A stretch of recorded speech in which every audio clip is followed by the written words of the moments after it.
এখন আমরা black money দিয়ে স্টার্ট করছি। আমার হাতটা এখনই কাঁপছে। পোড়ামন 2 দিয়ে যেটাতে আপনি চমকে গিয়েছিলেন, রাফি পূজা জুটি আসলে অনেকেই চাচ্ছিল যে অনেক দিন ধরে। আমার আসলে বলতে গেলে এটা প্রথম ওয়েব সিরিজের আগে আমি কাজ করিনি এবং সবার সাথেই আমার প্রথম কাজ, একজন বাদে, সে হচ্ছে রায়হান রাফি, যার সাথে এর আগে 2টা কাজ হয়েছে আমার। আর বাদ বাকি যারা যারা আছেন, রুবেল স্যার, সালাউদ্দিন লাবলু স্যার, যারা যারা আছেন সবার সাথে আমার প্রথম কাজ এবং সবাই অনেক সিনিয়র আর্টিস্ট এবং আমার হাতটা এখনই কাঁপছে। এবং এই ডিসিশনটা নেওয়া খুবই ভালো হয়েছে যে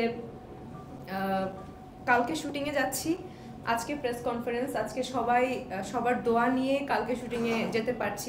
এই জিনিসটা আমার খুবই ভালো লেগেছে, কারণ সবার দোয়া আসলে একটা কাজের জন্য কিংবা যে কোনো কিছুর জন্য অনেক বেশি important. So thank you so much বঙ্গকে। ভাইয়া আপনাকে অনেক অনেক ধন্যবাদ। আপনার সাথে প্রথম অনেক কাজের কথা হয়েছে, বাট সব মিলে আসলে কাজটা করে ওঠা হয়নি। বাট ফাইনালি এখন আমরা ব্ল্যাক মানি দিয়ে স্টার্ট করছি। আশা করছি বঙ্গের অনেক কাজে আমি থাকতে পারবো। এবং রায়হান রাফি ভাইয়াকে নিয়ে কি বলবো, ওনাকে নিয়ে আর স্পেশালি কিছু বলার নেই। এক্সকিউজ মি, আমরা দুজন একসাথে পথ চলা শুরু করেছি, তো আমাকে নিয়ে, আমি তাকে নিয়ে বললে আসলে ইমোশনাল হয়ে পড়বো, কারণ আমরা একসাথে পোড়ামন 2 দিয়ে যেটাতে আপনি চমকে গিয়েছিলেন, পোড়ামন 2 দিয়ে শুরু করেছি, দহন করলাম, এখন ওয়েব সিরিজ ব্ল্যাক মানি করছি। সো আশা করছি ভালো কিছু হবে, কারণ রাফি পূজা জুটি আসলে অনেকেই চাচ্ছিল যে অনেক দিন ধরে রাফির কাজ করছে না, রায়হান রাফির কাজ করছে না, কিংবা রায়হান রাফির কাজ করে ওঠা হচ্ছে না পূজার।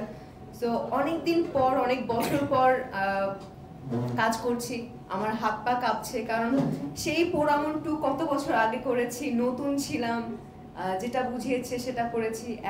এখনকার যে রায়হান রাফি, এখন যে তুফানি রায়হান রাফি, তার সাথে কাজ করার অভিজ্ঞতাটা কেমন হবে এখন আমি বুঝতে পারছি না। না জানি কত বকা খাই আমি শুটিং সেটে। প্লিজ তারপর আমাকে বকো না, একটু বুঝিয়ে বললাম, আমি বাচ্চা মানুষ, ভালো করে ট্রাই করব। অনেক অনেক ধন্যবাদ আপনাদের সবাইকে। দোয়া করবেন সবাই যাতে ব্ল্যাক মানি আসলে অনেক সুন্দর করে কাজটা করে এসে ওয়াইট করতে পারি। কি জন্য বলবো?